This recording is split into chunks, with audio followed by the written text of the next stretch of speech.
नमस्कार दोस्तों, आप सभी का स्वागत है संस्कृत वर्धनम यूट्यूब चैनल में। दोस्तों, आज हम लोग रक्षाबंधन पर संस्कृत में निबंध को देखेंगे। साथ ही संस्कृत निबंध से हम लोग यहाँ बहुत कुछ सीखेंगे कि रक्षाबंधन में हम लोग कौन सा ऐसा मंत्र है जिसको पढ़ते हैं और साथ ही इसका इतिहास क्या है, अर्थात यह कब से मनाया जाता है। इन सब चीज़ों को हम लोग संस्कृत निबंध के माध्यम से जानेंगे। तो चलिए हम लोग पढ़ते हैं। भारतवर्षः एकः उत्सवप्रियः देशः अस्ति, अर्थात भारतवर्ष एक उत्सव प्रिय देश है। सर्वे उत्सवेषु रक्षाबंधनम अन्यतमं प्रसिद्धं च। सभी उत्सवों में राखी यानी रक्षाबंधन मतलब अत्यधिक प्रसिद्ध है। श्रावण मासस्य पूर्णिमायां रक्षाबंधन पर्व अनुष्ठीयते, अर्थात श्रावण मास के पूर्णिमा तिथि को रक्षाबंधन पर्व मनाया जाता है। रक्षाबंधनस्य भाषान्तरं राखी पर्व कथयति, अर्थात रक्षाबंधन पर्व को भाषांतर में राखी पर्व भी कहा जाता है। इदं पर्व भारते जातीय पर्व रूपेण मान्यतां लभते, अर्थात इस पर्व को जातीय पर्व के रूप में भारत में मान्यता मिली है। नेक्स्ट है प्राचीन परंपरायाम अस्मिन् दिवसे पुरोहितः गृहमागत्य परिवारस्य सर्वेषां सदस्यानां हस्तेषु रक्षासूत्रस्य बघ्राति स्म। ठीक है, इसका मतलब क्या है कि प्राचीन समय में प्राचीन परंपरा के अनुसार इस दिवस में पुरोहित घर आकर परिवार के हर सदस्य के हाथ में रक्षाबंधन को अभिमंत्रित करके बांधते हैं। ठीक है, चलिए रक्षाबंधनस्य मंत्रो यथा, देखिए रक्षाबंधन का मंत्र कौन सा है वो हम लोग यहाँ पे देखते हैं। येन बद्धो बलि राजा दानवेंद्रो महाबलो तेन त्वाम बंधानी रक्षा माचल, अर्थात जिस रक्षा सूत्र से महान बलशाली दानवेंद्र राजा बलि को बांधा गया था, उस रक्षा सूत्र को मैं तुम्हारे हाथ में बांधता हूँ, यह तुम्हारा रक्षा करेगा। अब है सम्प्रति तु प्रायः रक्षाबंधनं भ्रातृभगिन्योः मध्ये सीमितं भवति, अर्थात आजकल यह रक्षाबंधन भाई बहनों के बीच ही सीमित हो गया है। ठीक है, नेक्स्ट भागिन्यां सुरक्षार्थं भ्राता प्रतिश्रुतिं ददाति तथा च भगिनी भ्रातुः हस्ते रक्षासूत्रं बंधति, अर्थात बहन भाई को हर हाल में रक्षा करने के लिए प्रतिश्रुति देता है।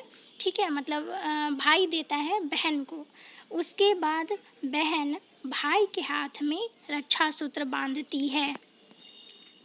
नेक्स्ट भ्राता भगिन्यैः स्नेहस्य प्रतीक रूपेण किंचित उपहारं च प्रददाति ततः उभौ परस्परं मिष्ठान्नं भोजयतः, अर्थात भाई बहन को स्नेह के प्रतीक के रूप में उपहार देते हैं और उसके बाद एक दूसरे को मिठाई खिलाते हैं।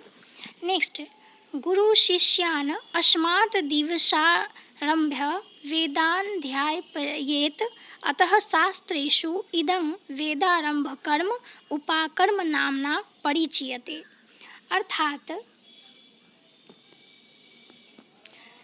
गुरु शिष्य को श्रावण पूर्णिमा के, ठीक है, श्रावण पूर्णिमा से ही वेदों के अध्यापन प्रारंभ करते हैं, इसीलिए शास्त्रों में इस वेदारंभ कर्म उपाकर्म नाम से कहा गया है। ठीक है, इसको वेदारंभ कर्म को उपाकर्म नाम से कहा गया है क्योंकि इसी दिन श्रावण पूर्णिमा से वेदों के अध्यापन प्रारंभ करते हैं। ठीक है, गुरु शिष्यों को श्रावण पूर्णिमा से ही वेदों के अध्यापन को प्रारंभ करते हैं।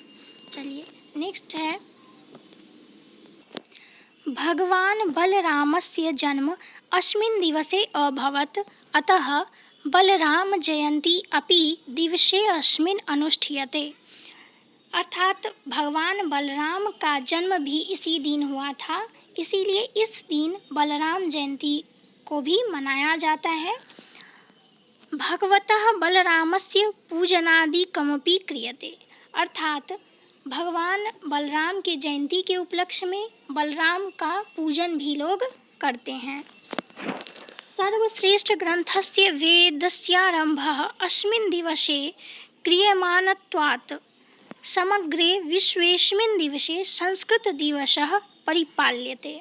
देखिए, बहुत ज़्यादा महत्वपूर्ण है कि सर्वश्रेष्ठ ग्रंथ यानी वेद के आरंभ होने के कारण सारे विश्व में इस दिन संस्कृत दिवस मनाया जाता है। श्रावण पूर्णिमायां गोविंदक्षपना अपि क्रियते। ठीक है, गोवंदापनायाः अंशरूपेण गोपूजनं, गोवंदापनं, गोप्रदक्षिणं, गोप्रणामश्च अनुष्ठीयते।